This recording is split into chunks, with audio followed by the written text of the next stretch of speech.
নিজের পরিশ্রমের টাকায় কিছু করার অনুভূতিটা কেমন জানেন? আজ আমি এমন একটা কাজ করতে বের হয়েছি যেটার জন্য অনেক দিন অপেক্ষা করেছি। শেষ পর্যন্ত থাকুন, দেখবেন আমার হাসির কারণটা কি। আসসালামু আলাইকুম, সবাই কেমন আছেন? আজকে আরও একটি ব্লগ নিয়ে আপনাদের মাঝে হাজির হয়ে গেছি। তো আজকের ব্লগটির সাথেই থাকবেন। চলুন আজকে আমার স্বপ্ন পূরণের আগে আপনাদের আমার বাজারটা ঘুরে দেখাই। আর ঘরের জন্য টুকিটাকি একটু কেনাকাটা বাকি আছে। সবজি কিনতে হবে, মাছ কিনতে হবে। তো আমি সবসময় কেনাকাটার আগে বাজারটা সবসময় ঘুরে দেখি কোথায় কী আছে না আছে। অবশ্য যেহেতু পরিচিত বাজার, তারপরেও দেখে নিচ্ছিলাম যে কোনটা ভালো হবে। এটা আমার আমি মনে করি এটা আমার একটা সিগনেচার হ্যাবিট। তো আপনারা কীভাবে বাজার করেন তা অবশ্যই কমেন্ট বক্সে জানাবেন। তো আমি আমাদের নতুন বাজারে ঢুকেছি, ফার্স্টে দেখতেছি এটা আমার, যখন আমি বাজার করতে চাই এটা কিন্তু আমার একটা রুটিনের মধ্যে পড়ে যে আমি এই বাজার ঘুরবো, ওই বাজার ঘুরবো, ঘুরে প্রত্যেকটা বাজার ঘুরবো, ঘুরে তারপরে আমার যেটা পছন্দ হয় তখন সেটা কিনবো। আমি বাসা থেকে ওইভাবে ডিসাইড করে এসে তারপরে বাজার করতে পারি না। তো আমার ক্যামেরাম্যান আমার ভাইগনাকে নিয়েছি, বলেছি আজকে তুমি আমার সাথে সাথে ভিডিও করে দিবা। তো আমার থেকেও মাশাআল্লাহ সুন্দর করে সব কিছু ভিডিও করেছে। যেহেতু গ্রীষ্মকাল, সব দিকে আম, ফল, শাক সবজি দিয়ে ভরপুর। শীতকালে তো অনেক সবজি পাওয়া যায়, কিন্তু গরমের মধ্যে ফলের মৌসুম তো সিজনাল ফ্রুটগুলো দেখতে খুবই ভালো লাগে। তো ওরকমটাই করতেছিলাম। তো আমরা ওই বাজার ঘুরে আবার আমাদের পুরান বাজারে ঢুকেছি, দেখতেছিলাম যে কি কি আছে। তো আমি ওকে বলেছিলাম যে তুমি সুন্দর করে সবগুলো ক্যাপচার করবা, আমি আমার দর্শকদেরকে দেখাবো। আর যারা যাত্রাবাড়ি এরিয়াতে থাকেন, কোনাপাড়া চিনেন, তারা আমাদের কোনাপাড়ার বাজারটা আগের থেকে অনেক সুন্দর করে ডেকোরেট করেছে। নতুন মানে সিটি কর্পোরেশনের আন্ডারে একটা বাজার হয়েছে নতুন। ফার্স্টে তো ওই বাজারটাই ঘুরে দেখালাম। আর ওই বাজারে আমি এখন বেশিরভাগ সময় বাজার করি টুকটাক। আর এখন কোনাপাড়া এরিয়াটা এমন এত সুন্দর হয়েছে যে একসাথে অনেক কিছু পাওয়া যায়। যারা আপনার ডগাই, তারপরে আপনার কি জানি বলে, স্টাফ কোয়ার্টার বা মহিলা, এদিক থেকে অনেক লোকে আসে এদিকে বাজার করতে। তো আমার বড় দুলা ভাইও কিন্তু এদিক থেকে বাজার করে। তারা কিন্তু অনেক দূরে থাকে, তারপরে দিক থেকে বাজার করতে উনি পছন্দ করেন। তো আমার সব কিছু ঘোরা শেষ, ওকে বলেছিলাম তুমি সব কিছু ভিডিও ফুটেজ নিয়ে নাও, আমার দর্শকদের দেখাবো আমাদের বাজারে কী কী আছে।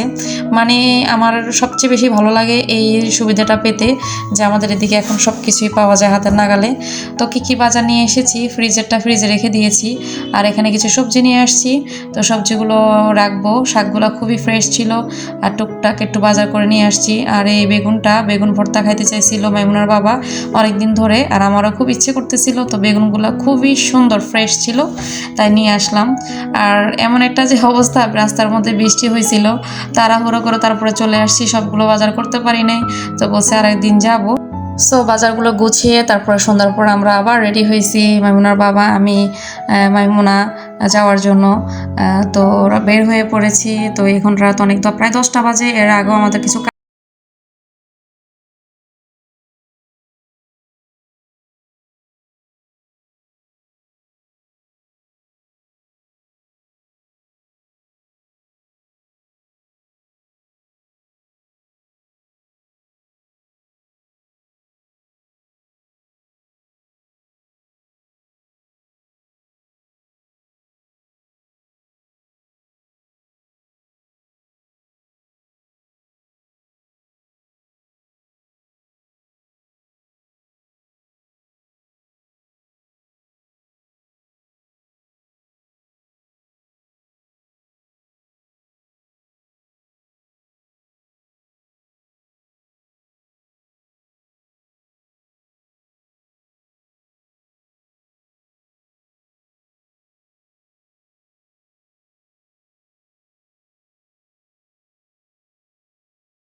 তাদেরকে কংগ্রাচুলেশন। আর তারা তো অবশ্যই অনুভূতিটা জানো।